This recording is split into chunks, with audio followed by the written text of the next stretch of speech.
बोलिए भगवान महावीर स्वामी की, आचार्य कुंद कुंद स्वामी की, आचार्य गुरुवर विद्यासागर मुनि महाराज की, बोलिए परम पूज्य रमा सागर जी महाराज की। हम सभी लोग पिछले दिनों से लगातार एक ही बात पर विचार कर रहे हैं कि जीवन को अच्छा बनाने के लिए समीचीन दृष्टि कैसे हम प्राप्त करें, क्योंकि एक बार जब हमारा जीवन दृष्टि संपन्न हो जाता है तो हमें संसार, शरीर और भोगों की वास्तविकता का श्रद्धान होता है और हम संसार, शरीर और भोगों की वास्तविकता को जानकर उसके बीच कैसे अपने जीवन को बेहतर बनाना है, इस बारे में कुछ प्रयास कर पाते हैं। विश्वास सहसा नहीं होता, संदेह तो सहसा हो जाता है।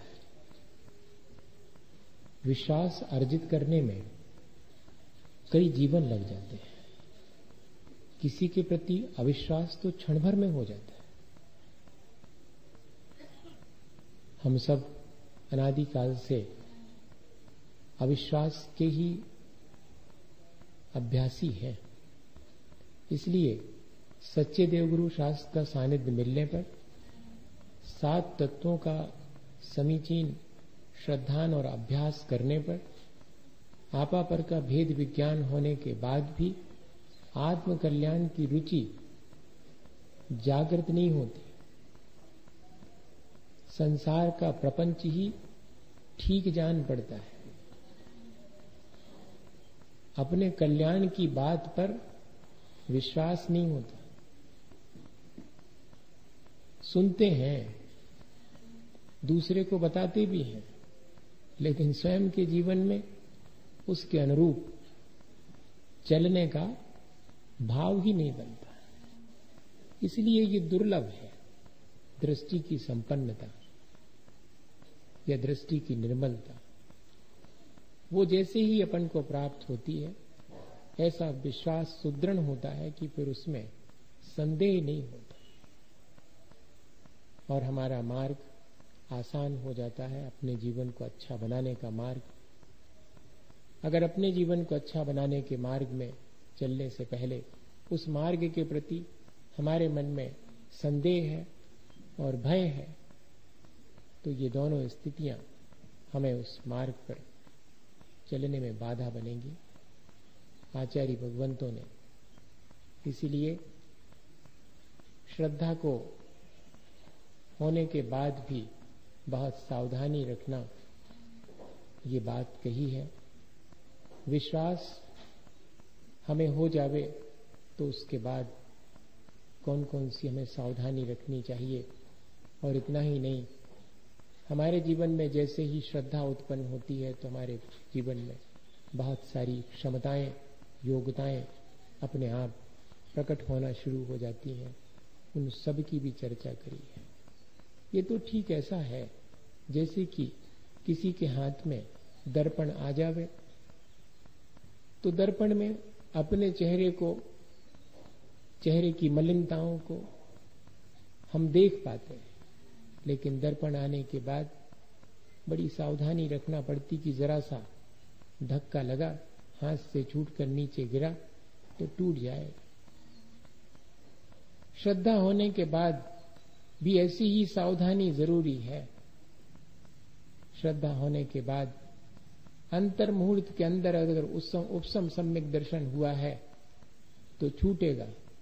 अगर हम असावधान हैं तो फिर अर्धपुद्गल परावर्तन काल तक संभव है कि दूसरी बार सम्यक दर्शन ही ना हो। पल्ल के असंख्यात में भाग तक छूटा हुआ उपसम सम्यक दर्शन पुनः प्राप्त नहीं होता। और यदि हम सावधान हैं तो उसे फिर क्षयोपसम सम्यक दर्शन में परिवर्तित कर लें तो 66 सागर तक वह रहा आ सकता है और शायद हो जावे तब तो फिर अनंत काल तक बना रह सकता है। पर संभावना अधिक इस बात की है कि एक बार दृष्टि की निर्मलता प्राप्त होने पर उसका हाथ से छूट जाना बहुत ही आसान है। और इतना ही नहीं, हाथ में बना भी रहे दर्पण, पर सावधानी ना होवे तो उस पे धूल जमना शुरू होती, तब भी अपना स्वरूप, अपना चेहरा ठीक नहीं दिखाई पड़ता। तो दृष्टि की निर्मलता हो जाने के बाद भी उसमें दोष लगते रहते हैं, शंका, कांक्षा इत्यादि, जो 25 दोष हैं। तो धीरे धीरे वह सम्यक दर्शन भी मलिन होकर के और फिर एक दिन छूट ही जाता है। इसलिए सावधानी की आवश्यकता है। दृष्टि की निर्मलता हम सबको, हम मान के चल रहे हैं कि प्राप्त हो गई है। सच्चे देवगुरु शास्त्र के सानिध्य में हमने बैठना, तत्व का अभ्यास करना, आपा पर के भेद विज्ञान को करना, अपने भीतर आत्मा की रुचि जागृत करना, ये जो जितनी भी भूमिका है वो हमने बना ली है। अब रही बात भीतर के मिथ्यात्व के शय उपशम की, वो हमारे हाथ में नहीं है। वो तो हमारी जो बाह्य अभ्यास है उसके चलते, और किस क्षण होगा हम कह नहीं सकते। पर हमें ये सावधानी भर रखनी है कि जिस क्षण हमें वो श्रद्धा उत्पन्न हुई है, हमारी थोड़ी सी श्रद्धा की भूमिका बनी है, वो हमारे हाथ से निकल ना जाए। उसके लिए जरूरी है कि हम जैसा तत्व का स्वरूप अनंत भगवान ने कहा है उसमें संदेह न करें, उसे जब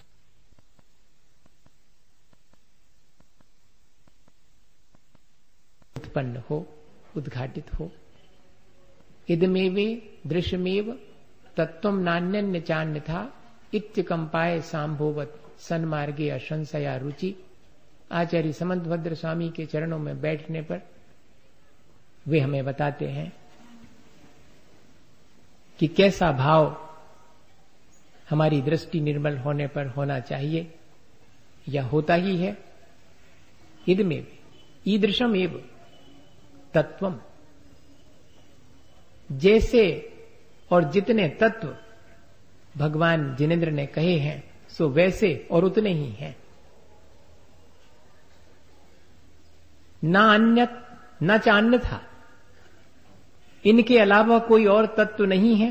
न जैसा स्वरूप इनका कहा उससे विपरीत कोई स्वरूप इनका है। न चान्यत न चान्यथा इत अकंपाय सांबोवत, तलवार पर चढ़ाई गई धार के समान ऐसी अकंप जो श्रद्धा है, उस श्रद्धा को अब कोई सहसा तोड़ नहीं सकता। इसलिए श्रद्धा को सुदृढ़ बनाने के लिए पहला कदम कि हमारी दृष्टि में ये निशंकित भाव आवे, जैसा स्वरूप तत्व का और जैसी प्ररूपणा तत्व की अनंत भगवान ने, जिनेन्द्र भगवान ने की है, उससे अन्यथा नहीं है, वैसी ही है, ऐसा श्रद्धान। भैया हो सकता है कि सात तत्व का ज्ञान ने होवे, अल्पशयोपशम के चलते ज्यादा बारीक बात समझ में ना आती होवे, तब भी इतना ही हो जावे कि जैसा स्वरूप कहा है वैसा ही है, और स्वरूप क्या कहा है सो मैं अल्पज्ञ हूं, नहीं जानता कि क्या कहा है, लेकिन जैसा कहा है वैसा ही स्वरूप है, ऐसा भी श्रद्धान हो जावे तो सम्यक दर्शन की भूमिका बन जाए। ऐसा न समझना कि जो बहुत पढ़ा लिखा है उसी को ये दृष्टि की निर्मलता प्राप्त होगी। भैया अंगूठा छाप खो भी हो सकती है, ये ध्यान रखना।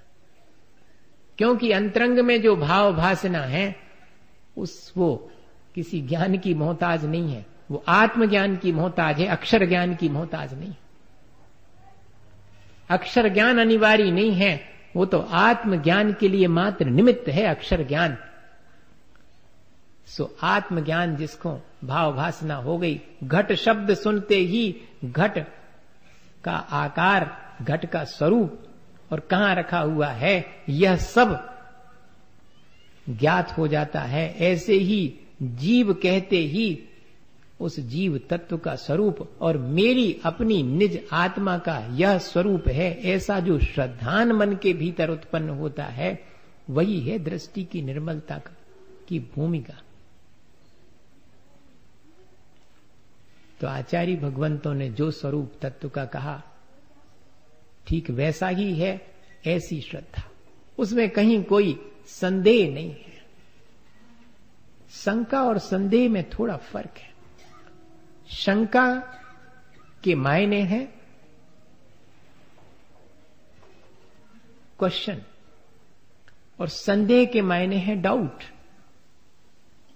मैं अज्ञानी हूं, मेरा शयोपशम कमती है, मुझे इस बारे में जिज्ञासा है, जानना चाहता हूं, थोड़ी शंका है, लेकिन संदेह नहीं है। जैसा स्वरूप कहा है वैसा ही है। मैं अज्ञानी हूं इसलिए समझ नहीं पा रहा, इसलिए आपसे पूछ रहा हूं, जिज्ञासा है मेरे भीतर। ये इसमें जिज्ञासा में कोई हर्ज नहीं है। अपन रोज शंका का समाधान करते कि भगवान ये कैसा है, इसका स्वरूप कैसा है, मैं अज्ञानी हूं, मुझे नहीं मालूम, बताएं।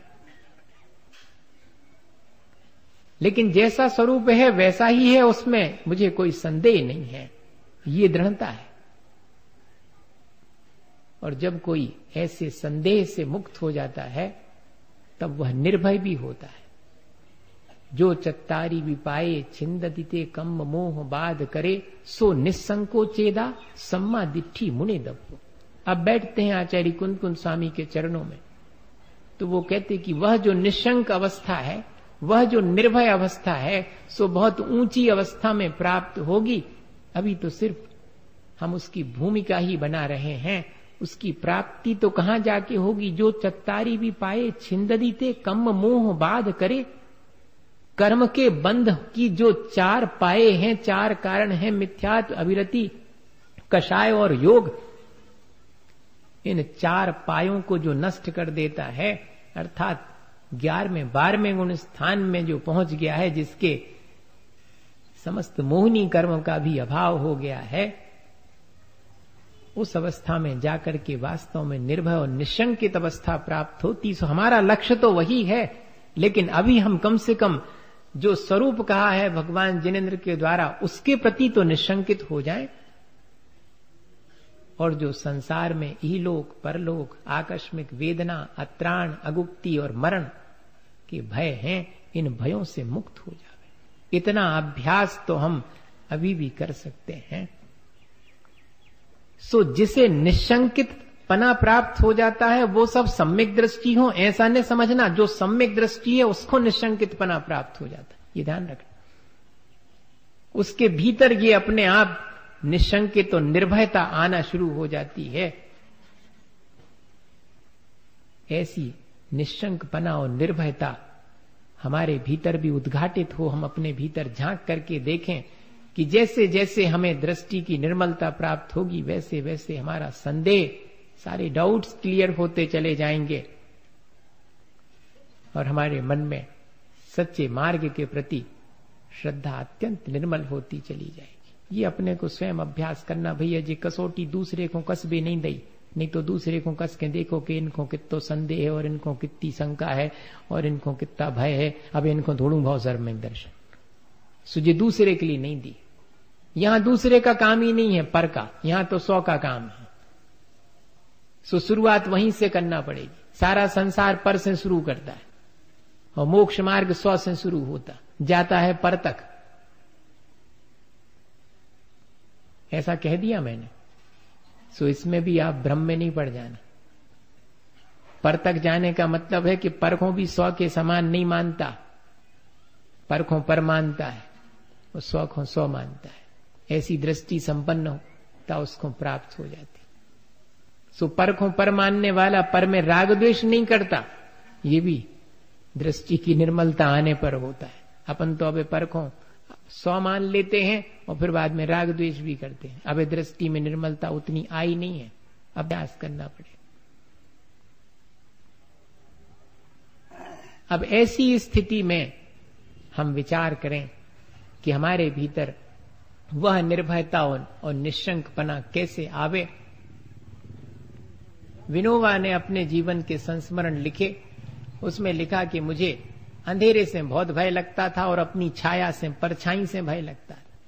सो उनकी मां ने दोनों ही भय उनके थोड़े थोड़े से बातों से दूर कर दिए थे।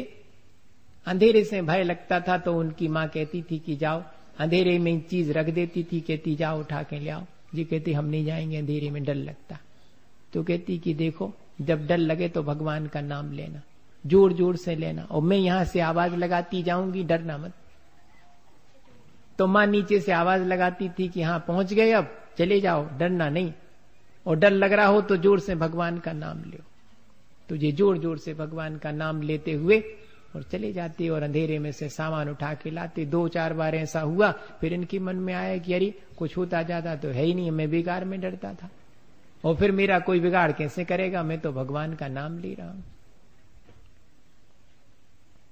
तो श्रद्धा ने भय को मिटा दिया, और श्रद्धा के साथ जो उत्पन्न होता है समीचीन ज्ञान, वो भी भय को मिटा देता है। कैसे? तो छाया से डर लगता था, अपनी ही छाया को पीछे देख करके भागते थे कि वो आई हमारे पीछे, छाया पकड़ लेगी मुझे। तो रोज ऐसा होता था, धूप में खड़े हुए छाया पीछे दिखी सो भागना शुरू किया, चीखना चिल्लाना कि मां बचाओ, छाया मेरा पीछा कर रही। मां एक दिन चौके में काम करने से बाहर निकल के आई और कहा कि ते इतना उपद्रव करता है और उससे डरता है, ये तो तेरी सब बात मानती, बेकार में डरता है, ये कैसे मानती मेरी बात। तो मां ने कहा कि अपना हाथ रख ले सिर पर। तो हाथ सिर पे रखा तो कहा देखो, उसने भी अपना हाथ सिर पे रख लिया, तेरी बात मानती कि नहीं। तो हाथ अब बैठ जा तुम। तो बैठ गए तो छाया भी बैठी हुई दिखेगी, देखो तुम बैठी तो वो भी बैठ गई, सब बात तो मानती, तुम बेकार में डरते उससे। कह हाँ ये बात तो सही है, अब ज्ञान हो गया, दोनों ही भय से मुक्त हो गए। ये श्रद्धा और श्रद्धा के साथ उत्पन्न होने वाला जो समीचीन ज्ञान है, वो दोनों ही मिल करके और हमें संदेह से और भय से मुक्त कर देते हैं। 7 प्रकार के भय संसार में हर जीव के लिए हैं। यहां तो मेरा सब कुछ ठीक चल रहा है, आगामी जीवन में पता नहीं क्या होगा, ऐसा भय बना रहता। और यहां पर भी कोई मेरा बिगाड़ ना कर देवे, इस तरह का भय बना रहता। अकस्मात विपत्ति आने पर भयभीत हो जाते कि अब क्या होगा।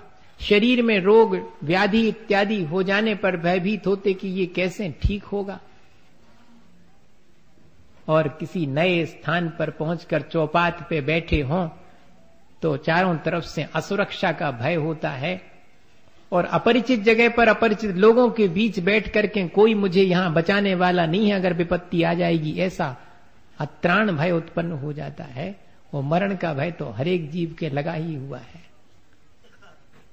इन भयों से कौन मुक्त हो सकता है? जिसकी दृष्टि निर्मल है। अब अपने जीवन में झांक के देखना कि दृष्टि की निर्मलता और सम्यक दर्शन अगर आ गया है तो ऐसे भय से हम मुक्त हो जाएंगे।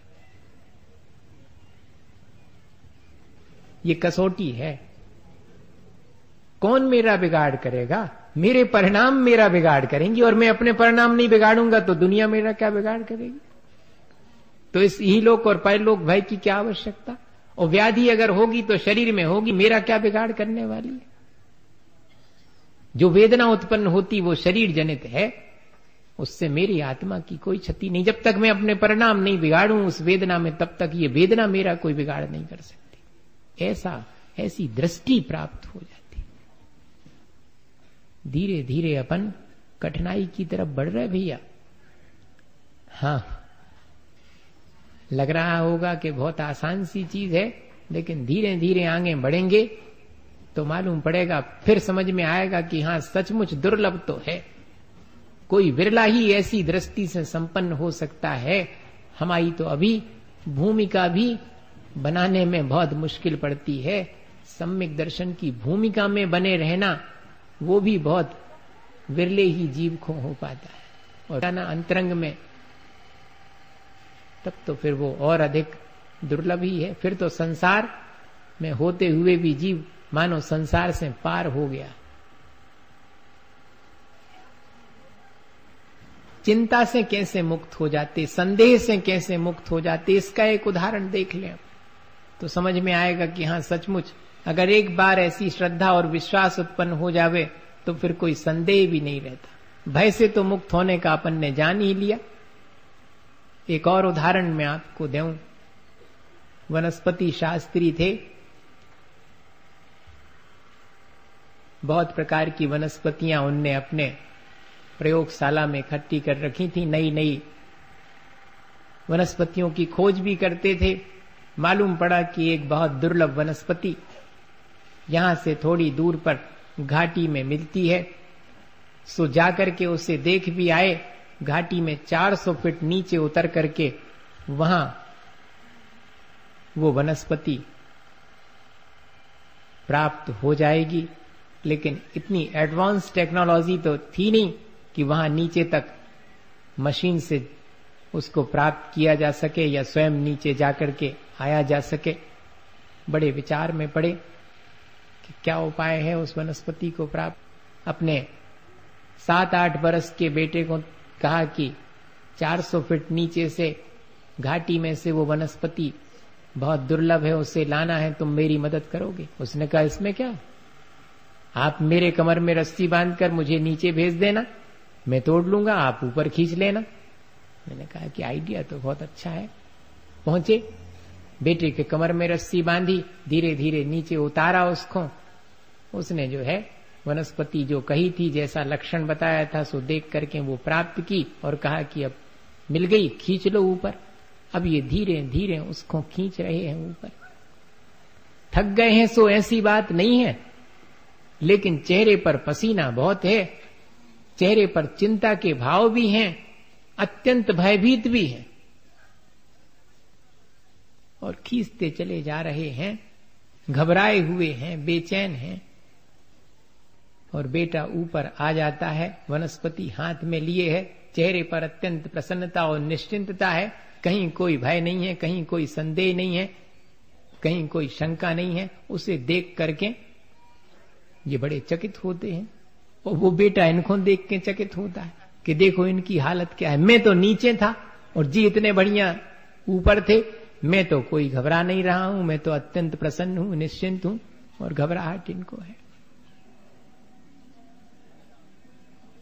तो बेटा पूछे उससे पहले पिता ने ही कहा कि बेटे तुम इतनी नीचे गहराई में थे, रस्सी तुम्हारे कमर से बंधी थी, किसी भी क्षण और छूट सकती थी, टूट सकती थी, पर तुम्हें कोई घबराहट, चिंता, भय नहीं हुआ। उसने कहा कि इसमें चिंता की और भय की तो कोई बात ही नहीं थी, क्योंकि मुझे इस बात का विश्वास था कि रस्सी आपके हाथ में है और आप मेरे पिता हैं। भैया ये तो उदाहरण है। अपने हापन ने अपने जीवन की डोर किसी के हाथ में दी, और दी है अगर तो वैसी श्रद्धा अपने जीवन में आई, वैसा विश्वास अपने जीवन में आया, कदम कदम पर संदेह पैदा हो जाता। सच्चे मार्ग पर चलने में, बुरे मार्ग पर तो हम चले चले जाते हैं, किसी से नहीं पूछते कि इसमें पहुंच करके कुछ गड़बड़ी तो नहीं होगी। और अच्छे मार्ग पर कोई हमें चलने के लिए प्रेरणा देता है तो हमें संदेह हो जाता कि फिर क्या पता पहुंचेंगे कि नहीं पहुंचेंगे, है सही कि नहीं है सही। एक बार सच्चे देवगुरु शास्त्र पर अगर अपन ने विश्वास किया है तो अपने भीतर ये क्वालिटी अपने आप आनी चाहिए कि अब उनकी कही बात में कभी मुझे संदेह नहीं होगा, मेरा विश्वास कभी छूटेगा नहीं। कितनी भी विपत्ति आ जावे लेकिन मैं संदेह नहीं करूंगा, शंका नहीं करूंगा। जनरली लोगों को लगता है कि जब तक संदेह नहीं करेंगे तो श्रद्धा कैसे होगी। तो करो भाई संदेह। किस पर संदेह? अपने मन में उठने वाले संदेह पर संदेह करो कि ये संदेह ठीक है कि नहीं है, ये शंका मेरी ठीक है कि नहीं। तब फिर जरूर अंतरंग में श्रद्धा उत्पन्न हुए बिना नहीं रहेगी। हम ऐसी जो श्रद्धा है जो निशंकित अंग से समन्वित है उसको प्राप्त करें और सावधानी पूर्वक उसको प्राप्त करें।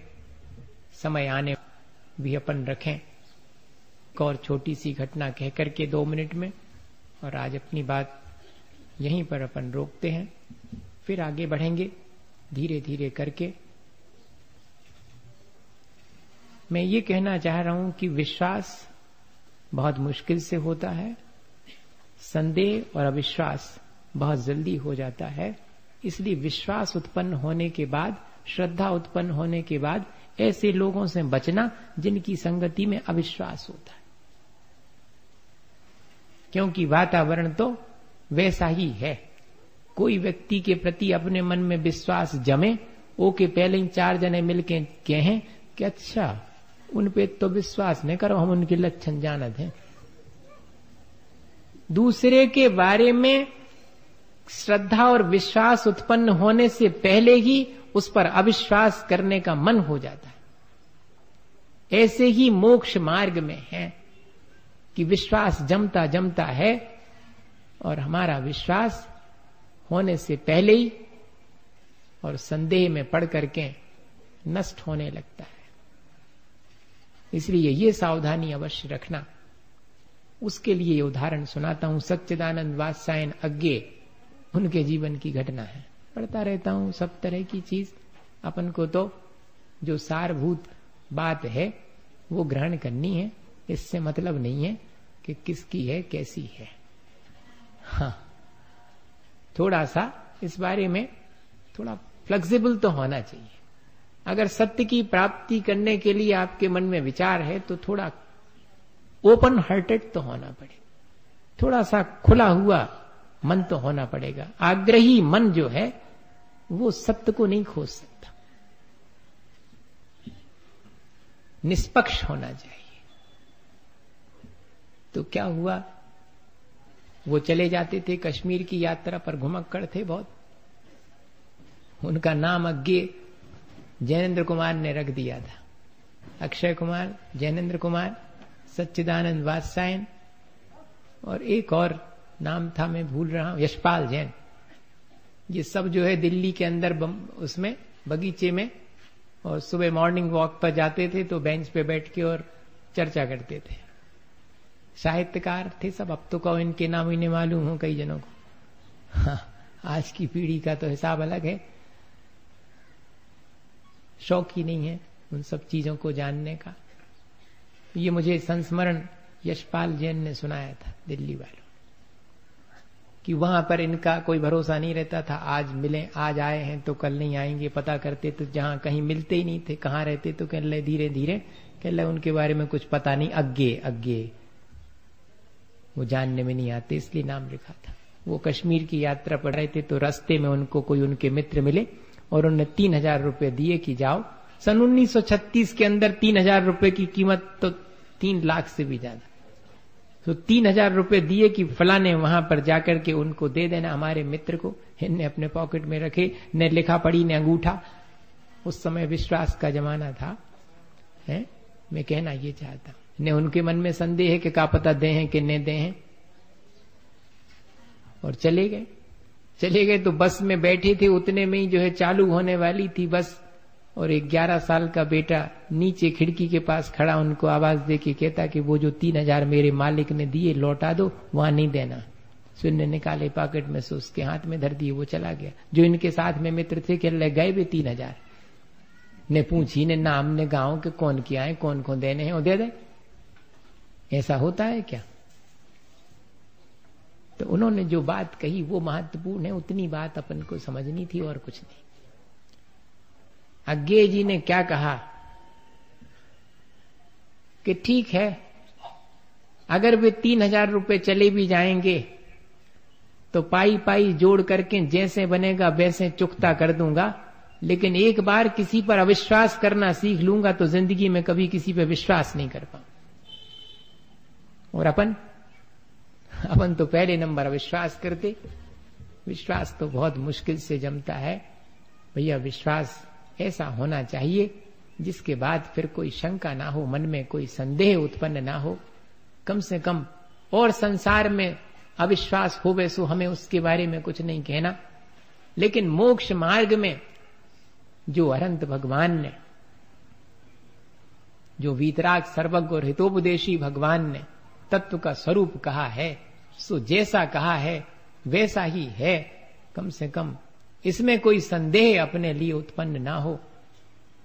इतना भी अगर अपने जीवन में अभ्यास कर लेवें तो अपना जीवन सार्थक हो सकता है, अच्छा बन सकता है। इसी भावना के साथ बोले आचार्य गुरु और विद्यासागर मुनि महाराज के गुरु।